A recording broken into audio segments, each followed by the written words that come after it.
அன்பு சொந்தங்களுக்கு இனிய வணக்கங்கள். இன்றைய பதிவுல சிம்மராசி அன்பர்களுக்கான சுக்கிர பெயர்ச்சி பலன்களை தான் பார்க்க போறோம். நமஸ்காரம். டிஆர்பி எக்ஸாம் எழுதுற டீச்சர்ஸ்க்கு முக்கியமான ஒரு இன்ஃபர்மேஷன். எங்க கிட்ட தரமான ஏற்கனவே டிஆர்பி எக்ஸாம்ல பாஸ் பண்ண நோட்ஸ், பெஸ்டான நோட்ஸ் இருக்கு. டிஆர்பி ஜுவாலஜி நோட்ஸ் இருக்கு. ஆல் சிலபஸ்மே கவர் ஆகிருக்கு. எல்லா சிலபஸ்க்கும் வித் கொஸ்டின் பேங்கோட எங்க கிட்ட நோட்ஸ் இருக்கு. Educational psychology and general knowledge நோட்ஸும் சேர்ந்தே கிடைக்கும். தேவைப்படுறவங்க கீழே கொடுக்கப்பட்டிருக்க கான்டாக்ட் நம்பருக்கு வாட்ஸ்அப் பண்ணுங்க. முக்கிய குறிப்பு, ஜுவாலஜி டீச்சர்ஸ் மட்டும் கால் பண்ணுங்க. பொதுவா சுகபோகத்தை தரக்கூடிய கிரகமான சுக்கிர பகவான், ஆண்களுக்கு கலத்தரக்காரகன்னு சொல்லக்கூடிய அந்த சுக்கிர பகவான் வரும் மார்ச் 8ஆம் தேதி சுக்கிரன் மகரமனையிலிருந்து பயிற்சியாகி கும்பமனையில சஞ்சாரம் செய்ய இருக்கார். மீண்டும் ஏப்ரல் 1ஆம் தேதி அன்னைக்கு கும்பமனையிலிருந்து மீனமனைக்கு பயிற்சியாவார். கிட்டத்தட்ட ஒரு 25 நாட்களுக்கு மகர வீட்டுல சுக்கிர பகவான் சஞ்சாரம் செய்ய போறார். இந்த 25 நாட்கள்ல சுக்கிர பகவான் உங்களுக்கு கொடுக்கக்கூடிய பலன்கள் என்னங்கிறத பத்தி தான் இந்த பதிவுல நாம பார்க்க போறோம். சிம்மராசியை பொறுத்த வரைக்கும் மகம் 1, 2, 3, 4ஆம் பாதங்கள், பூரம் 1, 2, 3, 4ஆம் பாதங்கள், உத்திரம் 1ஆம் பாதத்தை உள்ளடக்கியது சிம்மராசி. சிம்மராசிக்கு அதிபதி சூரிய பகவான். சிம்மராசியை பொறுத்த வரைக்கும் உங்க முயற்சி ஸ்தானம் 3ஆம் பாவகத்துக்கும் கர்ம தொழில் ஸ்தானமான 10ஆம் பாவகத்துக்கும் அதிபதியான சுக்கிர பகவான் இவ்வளோ நாளா ருணரோக சத்ருஸ்தானமான 6ஆம் பாவகத்துல மறைஞ்சு சஞ்சாரம் செஞ்சுட்டு இருந்தார். இப்போ கலத்தர ஸ்தானமான 7ஆம் பாவகத்துல சஞ்சாரம் செஞ்சுட்டு இருக்கார். அவர் தனிச்சு இல்லாம உங்க 6ஆம் இடத்துக்கும் 7ஆம் இடத்துக்கும் அதிபதியான சனி பகவானோட சேர்க்கை பெற்றிருக்கார். வரும் 13ஆம் தேதி வரைக்கும் சூரியனோடையும் சேர்க்கை பெற்றிருக்கார். 13ஆம் தேதிக்கு பிறகு சூரியன் அஷ்டமஸ்தானத்துல மறைய இருக்கார். கடந்த காலகட்டங்கள்ல 6ஆம் இடத்துல சுக்கிரன் மறைந்து வீடு கட்டுறதுல தடங்கல்கள் நிறைய பேருக்கு கொடுத்திருப்பார். ஒரு சிலருக்கு கண் சம்பந்தமான உபாதைகள் கொடுத்திருப்பார். ஒரு சிலருக்கு யூரினரி இன்ஃபெக்ஷன், சிறுநீரகம் சம்பந்தமான உபாதைகளை கொடுத்திருப்பார். ஒரு சிலருக்கு சுகர், சர்க்கரை வியாதி அதிகரித்திருக்கக்கூடிய அமைப்பு, உடல்நல தொந்தரவுகள் நிறைய பேருக்கு அதிகரித்திருக்கும். வண்டி வாகனம் சம்பந்தமான தொந்தரவுகள் ஒரு சிலருக்கு அதிகரித்திருக்கும். இளைய சகோதர உறவினர்களோட ஒரு சிலருக்கு மனஸ்தாபங்கள் நிறைய வந்திருக்கும். நல்லா போயிட்டு இருந்திருக்கும் லைஃப், ஆனா திடீர்னு சகோதர உறவுகளோட ஒரு பிரிவினையை கொடுத்திருக்கும். ஒரு சிலருக்கு நிறைய பேருக்கு இஎன்டி ப்ராப்ளம் கொடுத்திருக்கும். பாக பிரிவினை செய்யறதுல தடங்கல்கள் கொடுக்கிறது. ஒரு சிலருக்கு பிசினஸ்ல ரொம்பவே நெருக்கடியான சூழல், கடும் நெருக்கடி, மிகப்பெரிய சரிவு. அப்புறம் நிறைய பேருக்கு கடன் வாங்கி கடனை வளர்த்து விட்டுருக்கும். முதலீடு ரொம்பவே லாஸ்ல போயிருக்கும். வேலையிலையும் ஒரு சந்தோஷம் இல்லாத, நிம்மதி இல்லாத சூழலை ஒரு சிலருக்கு கொடுத்திருக்கும். மறைமுக எதிரிகளுடைய தொந்தரவுகளை ஒரு சிலருக்கு அதிகப்படுத்திருக்கும். நல்லா அவங்க கூடவே இருந்தவங்க கூடவே இருந்து திடீர்னு உங்க முதுகுல குத்தி இருப்பாங்க. இவங்க தான் இப்படி ஒரு துரோகத்தை உங்களுக்கு பண்ணாங்கன்னு நீங்க நினைச்சு பார்க்க முடியாத அளவுக்கு துரோகத்தை எல்லாம் ஒரு சிலர் கண்டிப்பா கடந்த காலகட்டங்கள்ல அனுபவிச்சிருப்பீங்கிறது தான் உண்மை. ஆனா இப்போ கலத்திரஸ்தானமான 7ஆம் பாவகத்துல சுக்கிர பகவான் சஞ்சாரம் செய்யக்கூடிய அமைப்பு நிறைய பேருக்கு அழகான கணவனையோ அழகான மனைவியையோ அமைத்து கொடுக்கும். திருமணம் ஆனவர்களுக்கு திருமண வாழ்க்கையில மகிழ்ச்சி அதிகரிக்கும். நிறைய பேருக்கு உங்க கணவனாலேயோ மனைவியாலேயோ பண வருமானம் அதிகரிக்கும். நண்பர்களுடைய எண்ணிக்கை இந்த காலகட்டத்தில் நிறைய பேருக்கு அதிகரிக்கும். புதிய நண்பர்கள் ஒரு சிலருக்கு கிடைப்பாங்க. நண்பர்களால அனுகூலங்கள் இருக்கும். அதே மாதிரி கலத்தர ஸ்தானாதிபதியும் அதே சனி பகவான் ஆட்சி பலம் பெற்று சுக்கிரனோட சேர்க்கை பெற்றிருக்கக்கூடிய அமைப்பு.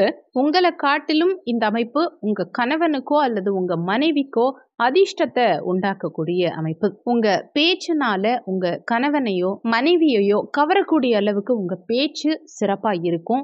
உங்க கணவனையோ மனைவியையோ நீங்க எரிச்சலான உணர்வெல்லாம் நீங்க வெளிப்படுத்தாம அவங்க கிட்ட அன்பா நடந்துப்பீங்க. அதே மாதிரி பிசினஸ் பண்றவங்களா இருந்தாலுமே பார்ட்னர்ஷிப் பிஸ்னஸ் பண்ணுறீங்க அப்படின்னா இந்த காலகட்டத்தில் அதிர்ஷ்டகரமான பலன்கள் கொடுக்கும். ஏன்னா கூட்டாளிகள் ஸ்தானமும் இதே 7ஆம் பாவகம் தான். சனி இங்கே ஆட்சி பலம் பெற்றிருக்கும் காரணத்தினால நம்பிக்கைக்குரியவர்களா உங்கள் நண்பர்கள் உங்களுக்கு இருப்பாங்க. உங்கள் பிஸ்னஸ் பார்ட்னருமே உங்களுக்கு நிறைய சப்போர்ட்டிவாக இருப்பாங்க இந்த காலகட்டத்தில். ஆனாலுமே இந்த சனி சுக்கிரன் சேர்க்கை தொழிலில் கொஞ்சம் மந்தத்தன்மையை கொடுக்கும். வரும் 13ஆம் தேதி வரைக்கும் சுக்கிரனோட சூரியனும் இந்த கலத்திர ஸ்தானத்துல இணைந்திருக்கார். சுக்கிரனை பொறுத்த வரைக்கும் சூரியன் அவருடைய பகை கிரகம். ஆனாலுமே இந்த சுக்கிரன் சூரியன் சனி தொடர்புங்கிறது நல்ல ஆளுமை திறமையை கொடுக்கும். மரியாதை உங்களுக்கு வெளியிடத்துல நல்லாவே கிடைக்கும். எங்க போனாலும் உங்களுக்கு மரியாதை கிடைக்கும். அதே மாதிரி அரசியல் துறைகள்ல இருக்கவங்களுக்கும் அரசு சார்ந்த துறைகள்ல இருக்கவங்களுக்கும் இந்த காலகட்டத்துல நல்ல முன்னேற்றம்ங்கிறது இருக்கும். 3ஆம் இடத்து அதிபதியா இருந்து சுக்கிரன் 7ஆம் இடத்துல அமர்ந்திருக்கும் காரணத்தினால வெளியூர் சார்ந்த விஷயங்கள் சிறப்பா இருக்கும். குறிப்பா உங்க சகோதர அல்லது சகோதரி யாரோ வெளியூர் போகணும்னு நினைக்கிறாங்க அப்படின்னா இதுல தடங்கல்கள் இருக்குன்னா இந்த காலகட்டத்துல கோச்சார அடிப்படையில இந்த இளைய சகோதர ஸ்தானாதிபதி 7ஆம் இடத்துல இருக்கும் காரணத்தினால இளைய சகோதர உறவுகள் வெளிநாட்டுக்கு செல்லக்கூடிய அமைப்பை பிரமாதமா கொடுக்கும். ஒரு சிலருக்கு இந்த காலகட்டத்துல புதிய காதல் மலரும். ஒரு சிலர் நீண்ட காலமா உங்க காதலை சொல்லணும்னு நினைச்சிட்டு இருக்கீங்க. ஆனா நீங்க காதலிக்கிறவங்க கிட்ட உங்க காதலை வெளிப்படுத்த முடியல, அந்த தைரியம் இல்லைங்கிறவங்க இந்த காலகட்டத்துல முயற்சி எடுத்தீங்கன்னா, நீங்க சொன்னீங்கன்னா கண்டிப்பா உங்க காதலை அவங்க புரிஞ்சுப்பாங்க. காதல் கைகூடக்கூடிய அமைப்பு கொடுக்கும். ஒரு சிலருக்கு காதல்ல இருக்கவங்களுக்கு காதல் திருமணம் கைகூடி வரும். உங்க பெற்றோர்கள்கிட்டையும் சொல்ல முடியலங்கிறவங்க இந்த காலகட்டத்துல முயற்சி எடுத்து சொல்லி பாருங்க. அவங்க தலைமையிலேயே நிச்சயமா அவங்கள புரிஞ்சுக்கிட்டு உங்களுக்கு அவங்களே திருமணம் பண்ணி வைப்பாங்க. உங்க தம்பிக்கோ தங்கச்சிக்கோ திருமணம் ஆகலங்கிறவங்களுக்கும் இந்த காலகட்டத்துல உங்க இளைய சகோதர உறவுகளுக்கு திருமணம், நிச்சயதார்த்தம் இது மாதிரியான சுபகாரியங்கள் நடக்கக்கூடிய அமைப்பை இந்த காலகட்டம் பிரமாதமா கொடுக்கும். ஆண்களுக்கு கலத்தரக்காரகன்னு சொல்லக்கூடிய இந்த சுக்கிர பகவான் கலத்தர ஸ்தானம், திருமண ஸ்தானமான இந்த 7ஆம் பாவகத்திலேயே வந்தமரும் காரணத்தினால திருமணம் ஆகாம நீண்ட காலமா தடங்கல்கள்ல இருக்கவங்களுக்கு இந்த காலகட்டத்துல நிச்சயமா திருமண பாக்கியம் கைகூடி வரும். இவ்வளோ நாளா உங்க பார்ட்னர் யாருன்னே தெரியாம இருக்கீங்கன்னா கூட இந்த காலகட்டத்துல இவங்க தான் உங்க பார்ட்னர்ங்கிறத நீங்க ஐடென்டிஃபை பண்ற அளவுக்காவது ஒரு சில நிகழ்வுகள் நிச்சயம் நடக்கும். கர்ம தொழில் ஸ்தானமான 10ஆம் பாவகத்து அதிபதியா இருந்து சுக்கிரன் கலத்திர ஸ்தானத்துல அமரும் போது கொடுக்கக்கூடிய பலன்கள் பாத்தீங்கன்னா, நீங்க ஆணா இருந்தா உங்க மனைவி பெயர்லயோ, நீங்க பெண்ணா இருந்தா உங்க கணவன் பெயர்லயோ புதிய பிசினஸ் தொடங்குறதுக்கு உண்டான அமைப்புகளை நிறைய பேருக்கு இந்த காலகட்டம் கொடுக்கும். மனைவி பெயர்ல தொழில் அமையிறது, கூட்டு தொழில் பிரமாதமா இருக்கும். கூட்டு தொழில் செய்யறவங்களுக்கு இந்த காலகட்டத்துல நல்ல வளர்ச்சி முன்னேற்றம் இருக்கும். ஒரு சில திருமணம் ஆகாதவங்களுக்கு உங்களுடைய பணியிடத்துல உங்க ஃபியூச்சர் லைஃப் பார்ட்னரை சந்திக்கிறதுக்கு உண்டான அமைப்புகளை கொடுக்கும். பணியிடத்துல ஒரு சிலர் பணி சம்பந்தமா பயணங்கள் மேற்கொள்வீங்க. வெளிநாட்டுக்கோ வெளியூருக்கோ வெளி மாநிலத்துக்கோ உங்க வேலை சம்பந்தமா செல்லக்கூடிய அமைப்பு கொடுக்கும். புதிய காதல் சிலருக்கு மலரும். அதே மாதிரி பதவி உயர்வு இந்த காலகட்டத்துல சிறப்பா இருக்கும். நீங்க நீண்ட காலமா என்னதான் ஹார்ட் ஒர்க் பண்ணி கஷ்டப்பட்டு உழைச்சாலுமே உங்களால தான் இந்த வேலை முடிஞ்சது, நீங்க தான் இந்த வேலையை சிறப்பா பண்ணி கொடுத்தீங்க அப்படின்னு யாரும் பெருசா சொல்லி இருக்க மாட்டாங்க. ஆனா இந்த காலகட்டத்துல உங்க வேலைக்கான ப்ராப்பர் ரெக்கக்னைஸ் அங்கீகாரம் உங்களுக்கு கிடைக்கும். பதவி உயர்வு ஒரு சிலருக்கு கிடைக்கும். ஒரு சிலருக்கு விரும்பிய இடமாற்றங்கள் கிடைக்கும்.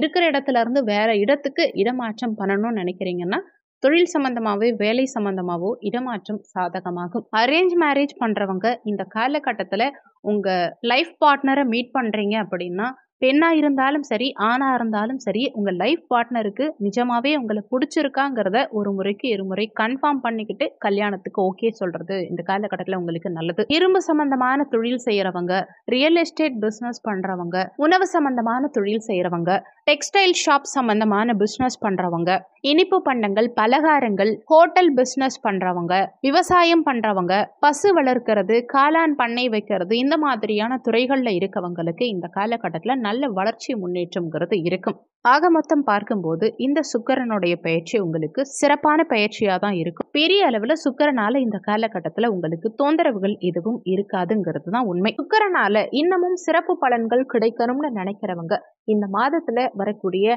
அனைத்து வெள்ளிக்கிழமை தினங்கள்லையும் சுக்கிரஹோரை நேரத்துல, வெள்ளிக்கிழமை அன்னைக்கு காலையில 6 மணிலிருந்து 7 மணி வரைக்கும் சுக்கிரஹோரை நேரம் வரும். மதியம் 1 மணிலிருந்து 2 மணி வரைக்கும் சுக்கிரஹோரை வரும். இரவு 8 மணிலிருந்து 9 மணி வரைக்கும் சுக்கிரஹோரை வரும். பெரும்பாலும் மதியம் 1 மணிலிருந்து 2 மணி வரை இந்த காலகட்டம் சுக்கிரஹோரையா இருந்தாலும் இந்த காலகட்டத்துல நடை சாத்தி இருப்பாங்க. அதனால காலை 6 to 7 அல்லது இரவு 8 to 9 இந்த நேரத்துல சுக்கிரஹோரை நேரத்துல வெள்ளிக்கிழமை அன்னைக்கு மகாலட்சுமி தாயாருக்கு வெள்ளை நிறத்துல ஏதாவது ஒரு மலர் சூட்டி நெய் தீபம் ஏற்றி கூடவே லக்ஷ்மி நரசிம்மர் வழிபாடு செய்யறது மூலமா செல்வம் பெருகும். எடுத்த காரியத்துல வெற்றி கிடைக்கும். முடிஞ்சா லக்ஷ்மி நரசிம்மருக்கு உங்களால முடிஞ்ச ஏதாவது ஒரு அபிஷேக பொருட்கள் வாங்கி கொடுக்கறது கூடுதல் விசேஷத்தை கொடுக்கக்கூடிய அமைப்பு தான். இந்த வீடியோல உங்களுக்கு ஏதாவது சந்தேகம் இருந்தா கீழே இருக்க கமெண்ட் செக்ஷன்ல சொல்லுங்க. நன்றி. மற்றும் ஒரு நல்ல பதிவோடு மீண்டும் உங்களை சந்திக்கிறோம்.